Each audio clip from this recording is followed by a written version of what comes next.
Stage والے سمجھ نہیں رہے تھے، اور جس کی وجہ سے سید صاحب نے گفتگو کو آدھا چھوڑ دیا، اور پھر کمرے میں وہ آئے، ڈسٹرب تھے، اور انہوں نے کہا کہ مجھے ایسے ماحول میں تقریر کرنا مناسب نہیں لگتا۔ یعنی میں اللہ رسول کا فرمان سنا رہا ہوں اور لوگ آپسی گفتگو کر رہے ہیں، یعنی آپسی باتیں یا ایس ایم ایس کرنا یا موبائل پر بات کرنا، کیا معاذ اللہ اللہ رسول کے فرمان سے زیادہ اہم چیز ہے؟ تو اس کا آپ خیال رکھیں گے نا انشاءاللہ؟ اچھا، میری تقریر میں ایسا ہے کہ آپ کو چاہے جو کرنا ہے آپ کریں، آپ بالکل فری ہیں، میں اپنا بیان کرتا ہوں، اپنی بات مکمل کرتا ہوں، اللہ جس کو توفیق دیتا ہے وہ سنتا ہے، اور جو صرف بھیڑ بھاڑ کے لیے آیا ہوتا ہے وہ بیٹھ کر چلا جاتا ہے بھیڑ کا حصہ بن کر۔ تو میں کچھ نہیں کہتا، میں اپنی بات مکمل کرتا ہوں، اور مجھے جو وقت دیا گیا ہوتا ہے میں اس وقت پر اپنی گفتگو کو مکمل کرتا ہوں۔ لیکن سید صاحب کے بیان کے وقت بالکل جو ہے خاموشی ہونی چاہیے کہ انشاءاللہ چلنا پھرنا بھاگ دوڑ ہنگامہ آرائی کچھ بھی نہیں، آپ کو اطمینان سے سننا ہے، اور اس نیت سے سننا ہے کہ جو آج کی اس محفل پاک میں ہم سنیں گے انشاءاللہ اس پر عمل کی کوشش کریں گے۔ ذکر شہدائے کربلا کی محفل ہے، اور کربلا والوں کا ذکر سنانے کے لیے آج آپ کے گاؤں میں خود ان کا بیٹا آیا ہوا ہے، تو آپ کو اللہ کا شکر ادا کرنا چاہیے۔ ہم لوگ اگر کربلا والوں کا ذکر کرتے بھی ہیں تو ہم تو در والے ہیں، لیکن سید صاحب تو ظاہر ہے کہ گھر والے ہیں نا، تو گھر والوں سے آج ان کے بابا کا ذکر سننا ہے آپ کو، تو میں گزارش کروں گا کہ بالکل اطمینان سے بیٹھ کر سید صاحب قبلہ کی گفتگو کو آپ سنیں گے انشاءاللہ، ٹھیک ہے؟ اللہ آپ سب کو جزائے خیر عطا فرمائے۔ ایک بار محبت سے درود شریف پڑھ لیں آپ، اللہم صلی علی محمد وآلہ الف الف مرہ۔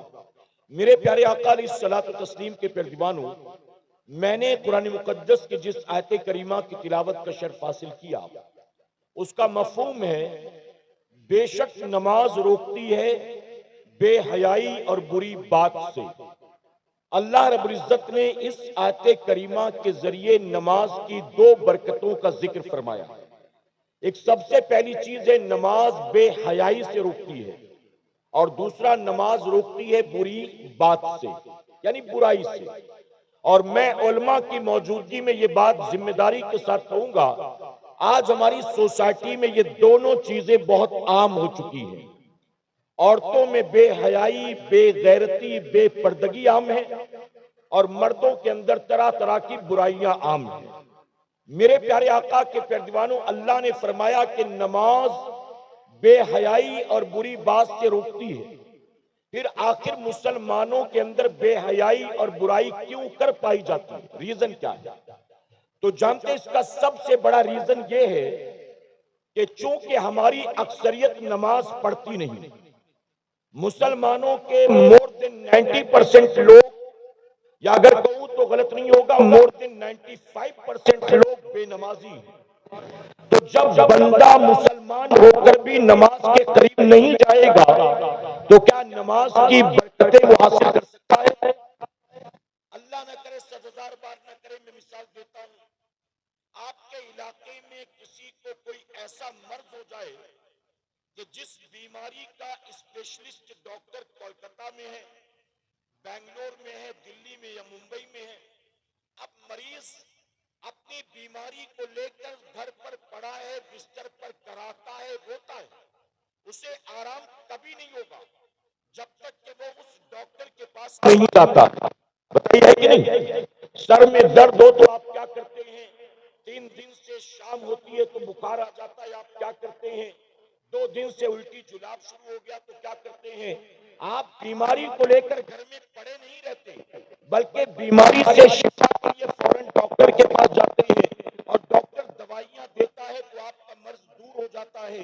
میرے پیارے آقا علیہ الصلوۃ والتسلیم کے پیروانوں، پتہ یہ چلا کہ اگر مریض کو مرض سے نجات چاہیے تو اسے اس مرض کا علاج کرانا ہوگا، اور علاج کے لیے اس کو ڈاکٹر کے پاس جانا ہوگا۔ بس اسی طرح سے مسلم معاشرے کے اندر اگر بے حیائی اور برائی عام ہو چکی ہے، اور آپ چاہتے ہیں کہ ہمارے معاشرے سے بے حیائی اور برائی کا خاتمہ ہو جائے، تو اس کی خاطر اللہ نے آسان نسخہ عطا کر دیا، اور وہ آسان سا نسخہ کیا ہے؟ رب کا وعدہ ہے، بندے تو نماز کی پابندی کر، نماز پڑھنا تیرا کام ہے اور تجھے بے حیائی برائی سے بچانا یہ نماز کا کام ہے۔ اگر ہم نماز نہیں پڑھیں گے تو کیا نماز کی اس برکت سے ہم فائدہ حاصل کر سکتے ہیں؟ میرے پیارے آقا علیہ الصلوۃ والتسلیم کے پہلوانوں، اگر کوئی بندہ تسبیح لے کر بیٹھے اور اس پر نماز نماز نماز نماز کا ورد کرے، نماز نہ پڑھے، تو نماز کی برکتیں حاصل کر سکتا ہے؟ اور ایک بات اور عرض کر دوں، نماز ہر عاقل بالغ مسلمان مرد و عورت پر فرض ہے۔ شہر کے رہنے والے بھی جانتے ہیں، گاؤں دیہات کے لوگ بھی جانتے ہیں، پڑھے لکھے بھی جانتے ہیں، بے پڑھے لکھے بھی جانتے ہیں، مال و دولت والے بھی جانتے ہیں، غریب غربا بھی جانتے ہیں۔ دنیا کا ہر مسلمان، چاہے پڑھنے والا ہو چاہے نہ پڑھنے والا ہو، ہر مسلمان جانتا ہے کہ اللہ رب العزت نے 24 گھنٹے میں ہر عاقل بالغ مرد و عورت پر 5 وقت کی نماز کو فرض فرمایا ہے۔ آپ بتائیے کہ ہماری بے حسی کا عالم کیا ہوگا، ہماری اور آپ کی نافرمانی کا عالم کیا ہوگا کہ اللہ رب العزت نے ہر عاقل بالغ مسلمان مرد و عورت پر ایک دن کے اندر 24 گھنٹے میں 5 وقت کی نماز کو فرض کیا، لیکن مسلمان نماز پڑھنے کے لیے تیار نہیں۔ آپ کو جان کر تعجب ہوگا، قرآن مقدس میں اللہ رب العزت نے کتنے مقامات پر نماز کا حکم دیا جانتے ہو؟ تقریباً 700 مقامات پر۔ کتنے مقام پر؟ اگر آپ اپنی والدہ سے محبت کرتے ہیں اور آپ کی والدہ نے کہا کہ بیٹا تو یہ کام جو کرتا ہے نا یہ مجھے اچھا نہیں لگتا، یہ کام مت کیا کر، اگر فرما بردار اولاد ہوگی تو ماں کی بات مانے گی کہ نہیں مانے گی؟ اگر ابا کے فرما بردار و اطاعت گزار ہیں، ابا نے کہہ دیا آج کے بعد اس لڑکے کے ساتھ مجھے نظر مت آنا، باپ سے محبت ہے تو باپ کی بات مانو گے کہ نہیں مانو گے؟ آپ بتائیے اگر بیوی کوئی فرمائش کر دے، آج آتے آتے آئس کریم لے آنا، میرا 2 دن سے بہت جی چاہتا ہے آئس کریم کھانے کا، تو بیوی کی خواہش کو پورا کریں گے کہ نہیں کریں گے؟ اگر آپ کی اولاد یہ کہے کہ ابا اس بار عید میں وہ کپڑا لوں گا میں، تو اپنی اولاد کی خواہش کو پورا کریں گے کہ نہیں کریں گے؟ آپ کو یہ پتا ہے کہ پیر صاحب کو کھانے میں کیا پسند ہے، پیر صاحب کو پینے میں کیا پسند ہے، پیر صاحب کو پہننے اوڑھنے میں کیا پسند ہے۔ اگر آپ کے پیر صاحب آپ کو کوئی بات کہہ دیں تو پیر صاحب کی بات مانتے ہیں کہ نہیں مانتے؟ میرے پیارے آقا علیہ الصلوۃ والتسلیم کے پہلوانوں، اپنے جیسے انسانوں کی بات ماننے کو تیار ہو، ماں باپ کی محبت میں ماں باپ کی بات مانو گے، اولاد کی بات مانو گے، اپنی بیوی کی، استاد کی، پیر و مرشد کی بات مانو گے، لیکن وہ رب جو ساری کائنات کا خالق ہے، ساری کائنات کا مالک ہے، وہ کسی بات کا حکم 1-2 مرتبہ نہیں، 100-200 مرتبہ نہیں، بلکہ 700 مرتبہ دیتا ہے۔ اللہ کسی بات کا حکم 700 مرتبہ دے اور پھر بھی ہم اس کی بات نہ مانے، تو بتائیے اس روئے زمین پر ہم سے بڑا بھی کوئی نافرمان ہو سکتا ہے؟ اگر بیٹا باپ کی بات نہ مانے تو باپ کہتا ہے آج کے بعد تو میرے لیے مر گیا۔ اگر بھائی بھائی کی بات نہ مانے تو بھائی کہتا ہے آج کے بعد تیرا میرا کوئی لینا دینا نہیں ہے۔ اگر بیٹا ماں کی بات نہ مانے تو ماں کہتی ہے ایسی نافرمان اولاد ہونے سے تو اچھا کہ میں بانجھ رہتی۔ غلط تو نہیں کہہ رہا ہوں میں؟ پیر صاحب کسی بات کا حکم 1 بار 2 بار 3 بار دے، آپ نہ مانے تو پیر کی بات نہ مان کر پیر کے چہیتے مرید بن جائیں گے۔ پیر صاحب کہیں گے یہ بڑا فرما بردار، بڑا خدمت گزار، بتائیے چہیتے مرید بن جائیں گے؟ میرے پیارے آقا علیہ الصلوۃ والتسلیم کے پہلوانوں، وہ رب جس نے پوری کائنات کو پیدا فرمایا، ہم صبح جو کھاتے ہیں وہ دینے والا کون ہے، ہم دوپہر جو کھاتے ہیں وہ دینے والا کون ہے، ہم رات جو کھاتے ہیں وہ دینے والا کون ہے؟ آپ دل پر ہاتھ رکھ کر مجھے جواب دیں، آپ کے سینے میں دل کی دھڑکنوں کو چلانے والا کون ہے؟ آپ کے رگوں میں خون کو دوڑانے والا کون ہے؟ آپ کی سانسوں کو اندر باہر چلانے والا کون ہے؟ بنا کسی مشین و انجن کے آپ کا دل دھڑک رہا ہے، یہ دھڑکانے والا کون ہے؟ پورے جسم کے اندر رگوں کا جال بچھانے والا کون ہے؟ آپ کے جسم کو صحیح، آپ کے جسم جسم کو صحیح سلامت بنانے والا کون ہے؟ رات سونے کے بعد صبح اٹھنے کی مہلت دینے والا کون ہے؟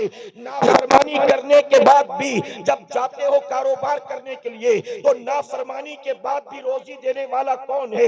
عزت دینے والا کون ہے؟ کامیابی دینے والا کون ہے؟ برکت دینے والا کون ہے؟ اپنے ماں باپ بیوی بچوں کو چھوڑ کر کسی پرائے شہر میں چلے جاتے ہو، پرائے ملک میں چلے جاتے ہو، جہاں اجنبی تھے وہاں بتائیے سر پر چھت دینے والا کون ہے؟ رات سونے کی جگہ دینے والا کون ہے؟ آپ کو روزی روٹی دینے والا کون ہے؟ اے سرکار مدینہ علیہ الصلوۃ والتسلیم کے پیروانوں، اللہ رب العزت ہی ساری کائنات کا خالق ہے، اللہ ہی ساری کائنات کا مالک ہے۔ یہاں تک کہ جو لوگ اللہ کا دیا رزق کھا کر اسے رزاق نہیں مانتے ہیں، انہیں بھی کھلانے والا اللہ ہے۔ جو اللہ تبارک و تعالیٰ کے بندے ہو کر بھی اللہ کو اپنا معبود نہیں مانتے، ان کا معبود بھی اللہ تبارک و تعالیٰ ہے۔ زمین کو بچھایا کس نے؟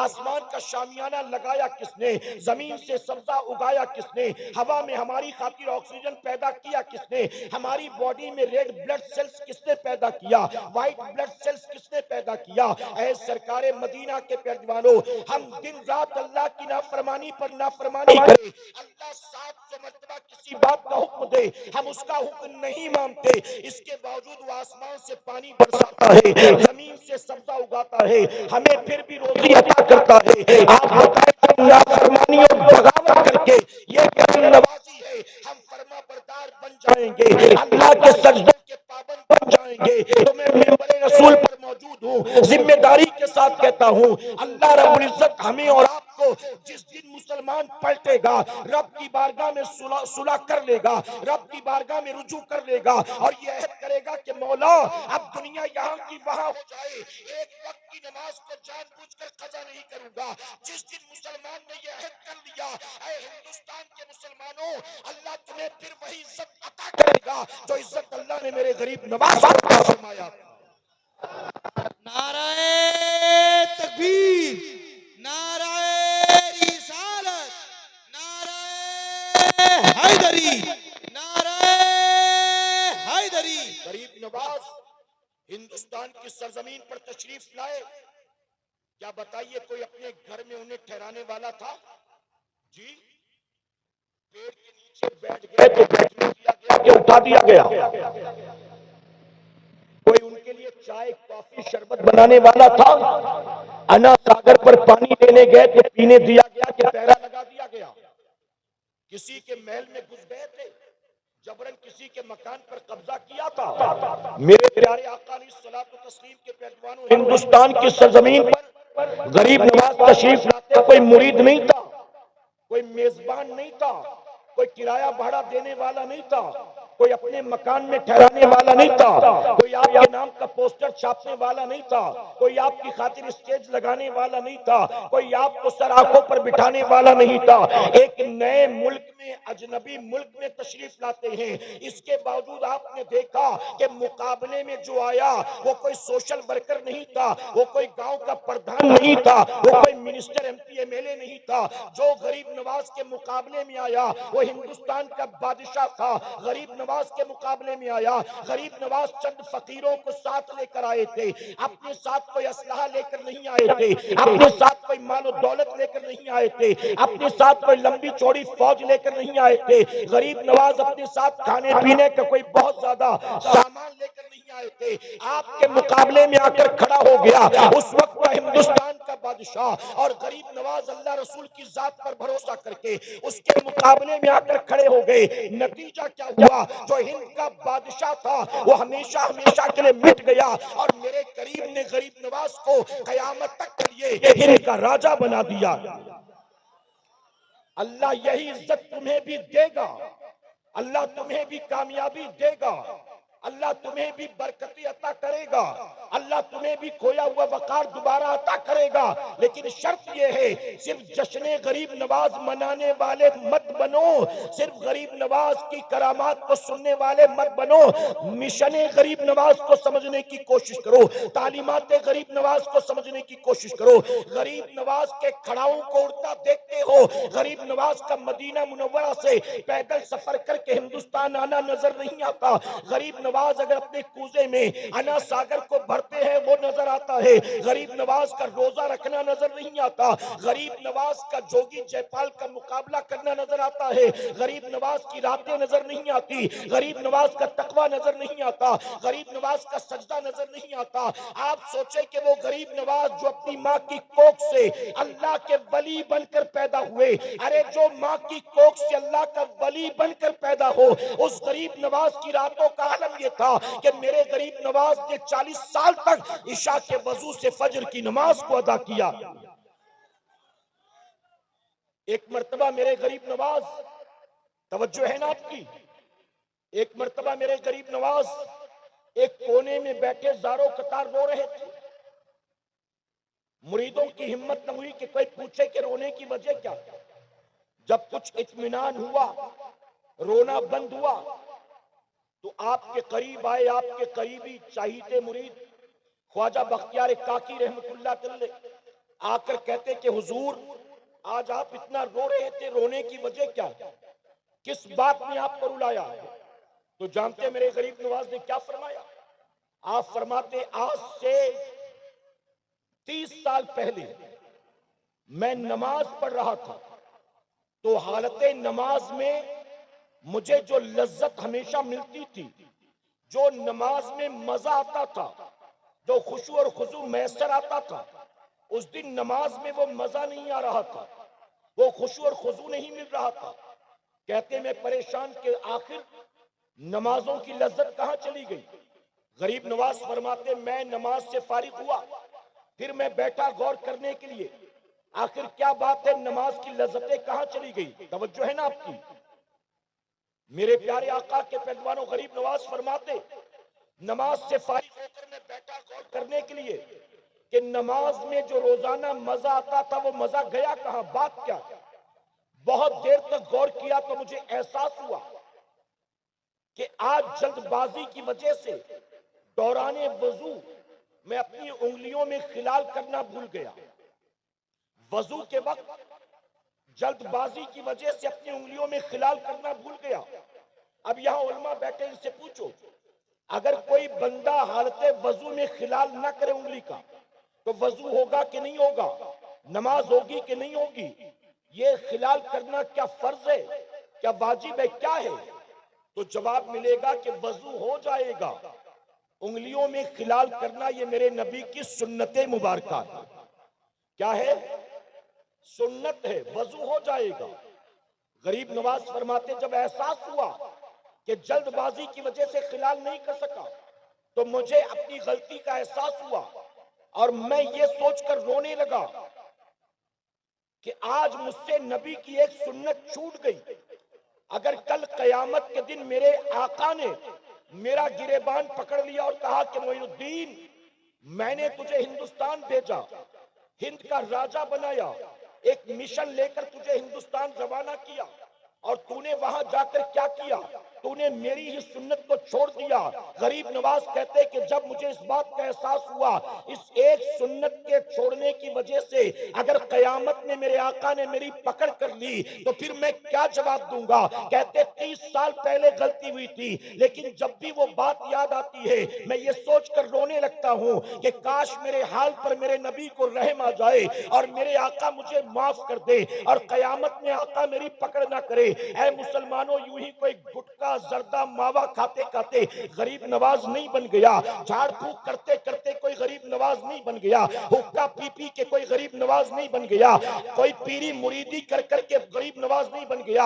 اگر اللہ نے یہ مقام عطا کیا ہے تو اس مقام کے پیچھے وجہ کیا ہے؟ غریب نواز کہتے 30 سال پہلے سنت جلد بازی کی وجہ سے غلطی سے رہ گئی تھی، جب بھی غلطی یاد آتی ہے رونے لگتا ہوں کہ کاش میرے نبی کو مجھ پر رحم آ جائے اور میرے نبی مجھ کو معاف کر دے۔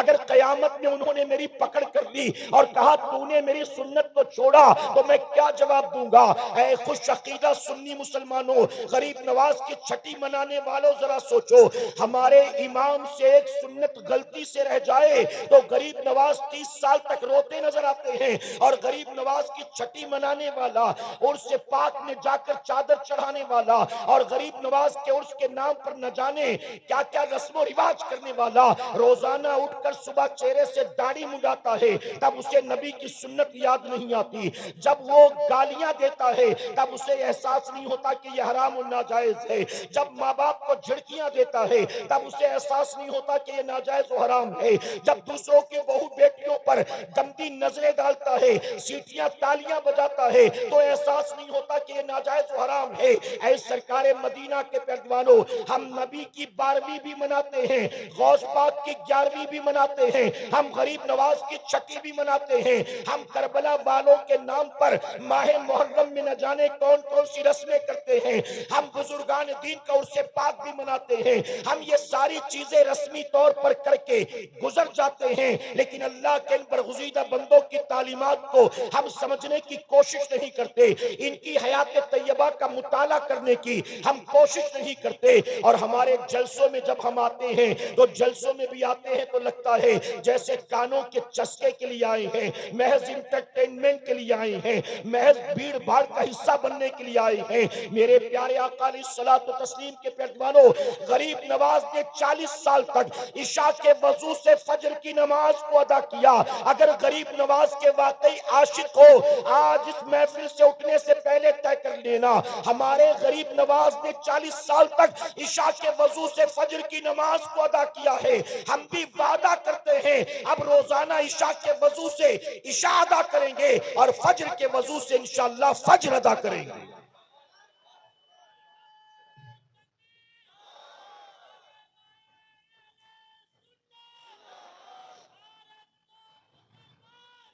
ذکر شہدائے کربلا کی محفل ہے، امام علی مقام کے نام پر محفل سجی ہے، جانتے ہو 10 محرم کو، توجہ ہے نا آپ کی، 10 محرم الحرام کو صبح سے یزیدیوں نے جنگ کو شروع کر دیا، جمعہ کا دن تھا، جو کربلا میں نہیں تھے وہ نماز جمعہ کی تیاری کر رہے تھے، صبح سے جنگ شروع ہو گئی، جب نماز ظہر کا وقت ہوا تو امام نے اپنے قاصد کو بھیجا، ایک نمائندے کو بھیجا، کہا جاؤ جا کر یزیدیوں سے کہو تھوڑی دیر کے لیے جنگ کو روک دیں، تیر تلوار چلانا روک دیں، ہمیں اتنی مہلت دیں کہ ہم نماز ظہر ادا کر سکیں۔ وہ کربلا کے میدان میں تھے، میدان جنگ میں، انہوں نے کہا ہمیں ظہر ادا کرنے کی مہلت مل جائے، مسافر تھے، اگر مہلت ملتی بھی تو کتنی دیر تک پڑھتے، 2 رکعت نماز پڑھنا تھا، کتنا وقت لگتا؟ آپ نے فرمایا جاؤ جا کر کہو یزیدیوں کو تھوڑی دیر جنگ روکیں تاکہ ہم ظہر ادا کر لیں۔ تو جانتے ہو یزیدیوں نے کیا کہا؟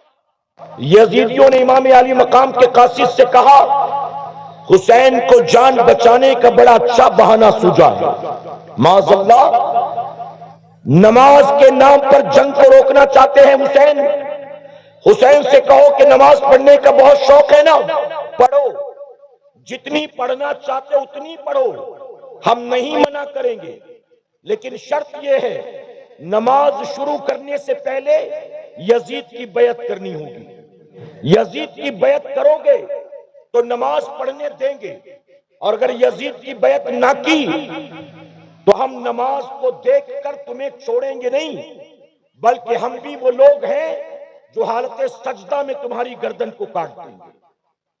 یا تو یزید کی بیعت کرو یا تو نماز پڑھو۔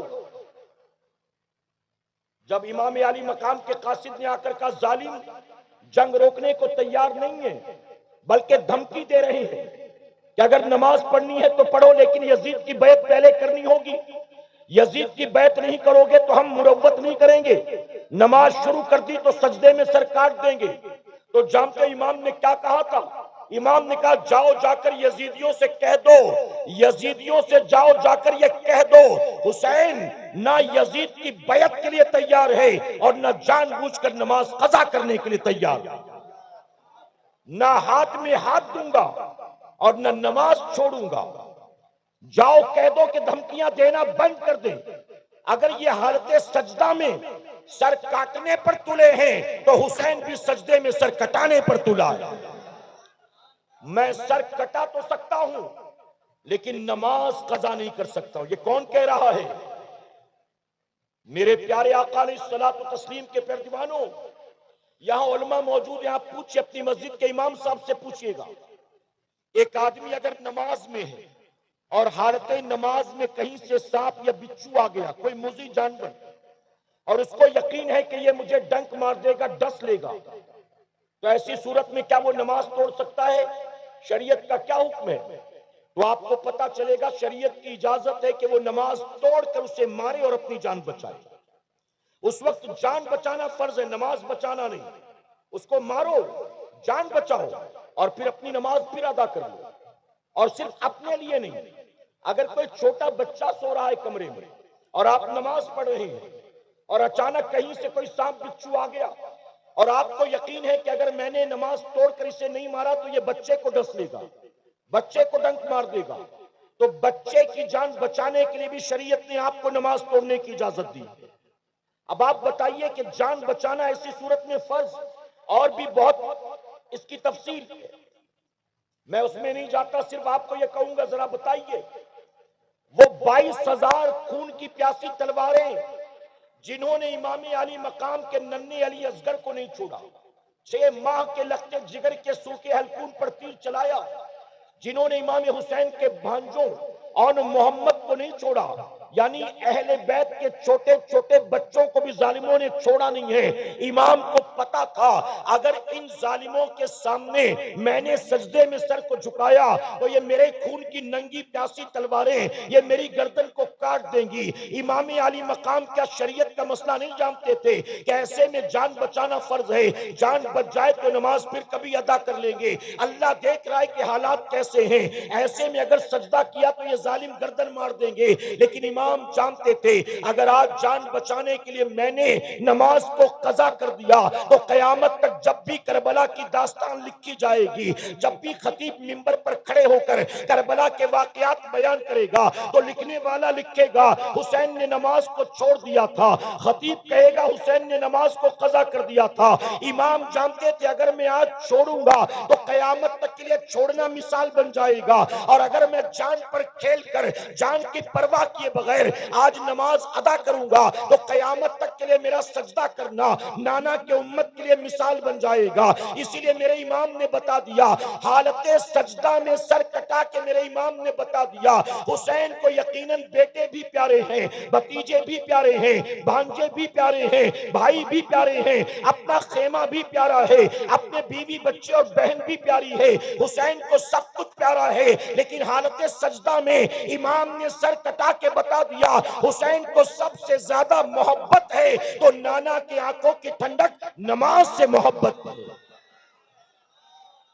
میرا امام 3 دن کا بھوکا پیاسا رہ کر 22,000 تلواروں میں نماز نہ چھوڑے، اور ہم 2-4 یاروں میں نماز چھوڑ دیتے ہیں. شادی میں گئے تو نماز نہیں، کام دھندے پر گئے تو نماز نہیں، اسکول کالج میں یونیورسٹی میں گئے تو نماز نہیں. میرے پیارے آقا علیہ الصلوۃ والتسلیم کے پیروانوں، بعد مرنے کے قیامت کے دن سب سے پہلا جو حساب ہوگا وہ پتہ ہے کہ کائے کا ہوگا. جتنا سال بھر کماتے ہو گورنمنٹ کو اس کا حساب دینا پڑتا ہے، ریٹرن فائل کرنا پڑتا ہے کہ سال بھر کا ٹرن اوور کتنے کا، کتنا کمایا، کتنا انویسٹ کیا، کتنا بچایا، کتنی سیونگ، یہ سارا اکاؤنٹ دیتے ہو کہ نہیں دیتے ہو گورنمنٹ کو؟ آپ بتائیے جس کا ہماری کمائی سے کوئی تعلق ہی نہیں ہے، ہم محنت مشقت کر کے کما رہے، اس میں گورنمنٹ کا کیا انوالومنٹ؟ اس کے باوجود گورنمنٹ آپ سے ہر سال حساب لیتی. اگر آپ نے اکاؤنٹ نہیں شو کیا تو آپ کو نوٹس آ جائے گی انکم ٹیکس کی طرف سے، بہت زیادہ کروڑوں کا ٹرن اوور ہے تو آپ کے یہاں ریٹ پڑ جائے گی. میرے پیارے آقا کے پیروانوں، جن کا ہماری کمائی سے کوئی تعلق نہیں ہے ہر سال انہیں بھی مجبوراً ہمیں حساب کتاب دینا پڑتا ہے. تو جس رب نے سب کچھ عطا کیا ہے کیا وہ قیامت میں ہمیں یوں ہی چھوڑ دے گا؟ اور وہاں آپ کی کمائی کا حساب بعد میں ہوگا، بینک بیلنس کا حساب بعد میں ہوگا، آپ کے خرچے کا حساب بعد میں ہوگا، آپ کی بیوی بچوں کا حساب بعد میں ہوگا. سب سے پہلا سوال کس کے بارے میں ہوگا؟ جی، اور بلند آواز سے جن کو نہیں پتا وہ بھی سن لے کس کا حساب ہوگا. اس کے باوجود پڑھتے ہو. پتا ہے سب سے پہلا حساب نماز کا. جب ایگزام ہوتا ہے شروع، چاہے وہ 10th کے بچے ہو، چاہے 12th کے ہو، چاہے کسی کلاس کے، چاہے کسی مذہب کے، تو ایگزام سے پہلے ٹائم ٹیبل ملتا ہے کہ فرسٹ ڈے آپ کا انگلش کا پیپر ہے، سیکنڈ ڈے آپ کا میتھس کا پیپر ہے، تھرڈ ڈے آپ کا ہسٹری کا پیپر ہے. بتائیے ٹائم ٹیبل ملتا ہے. بچہ اسی ٹائم ٹیبل کے اعتبار سے تیاری کرتا ہے کہ نہیں؟ پہلا پیپر انگلش کا، دوسرا ہندی کا، تیسرا ہسٹری کا، پھر 3 دن کی چھٹی، اس کے بعد میتھس کا. اب کوئی بچے سے کہے کہ بیٹا انگلش کی تیاری مت کر، ہندی کی تیاری مت کر، ہسٹری کی تیاری مت کر، پورا زور جو ہے وہ میتھس پر دے. وہ کہے گا پرچہ آج انگلش کا ہے، میتھس کیوں پڑھوں؟ پرچہ آج جو ہے ہندی کا ہے، میتھس کیوں پڑھوں؟ الجبرا سے پہلے 3 دن کی چھٹی ملے گی، تب الجبرا کی تیاری کر لوں گا. ابھی مجھے جو آج ایگزام دینا اس کی تیاری کرنے دو. ارے چھوٹے چھوٹے بچے بھی جانتے ہیں کہ پرچہ جس چیز کا سب سے پہلے ہوگا، تیاری سب سے پہلے اسی کی جائے گی. لیکن میری قوم کو یہ بات سمجھ میں کیوں نہیں آتی؟ یہ ساری تیاریاں تو کیے بیٹھا ہے. اپنی بیٹی کی شادی کی تیاری، اپنے مرنے کے بعد بچے کے کام دھندے کی تیاری، اپنے گھر بار کی تیاری، اپنے کھانے پینے کی تیاری، اپنے اوڑھنے پہننے کی تیاری، اپنے گھومنے پھرنے کی تیاری. تو نے دنیاوی اعتبار سے ساری تیاریاں کر رکھی ہے. لیکن اے مسلمان، کیا تو نے کبھی قبر کی تیاری کے بارے میں سوچا ہے؟ کبھی میدان قیامت کی تیاری کے بارے میں سوچا ہے؟ ہمیں کبھی فرق ہی نہیں پڑتا. ہمارے پاس لوگ آتے ہیں، کوئی آ کر کہتا ہے حضرت دعا کرے، اس سال میری بیٹی نیٹ کی تیاری کر رہی ہے. کوئی کہتا ہے دعا کرے میرے بیٹے کا انجینئرنگ کا لاسٹ ایئر ہے وہ کامیاب ہو جائے. کوئی کہتا ہے کہ میرا بیٹا 12th کی تیاری کر رہا ہے. کوئی کہتا ہے میرا بیٹا یا بیٹی IAS کی تیاری کر رہے ہیں. ہمارے پاس لوگ آتے ہیں اپنی اولاد کے لیے دعائیں کروانے.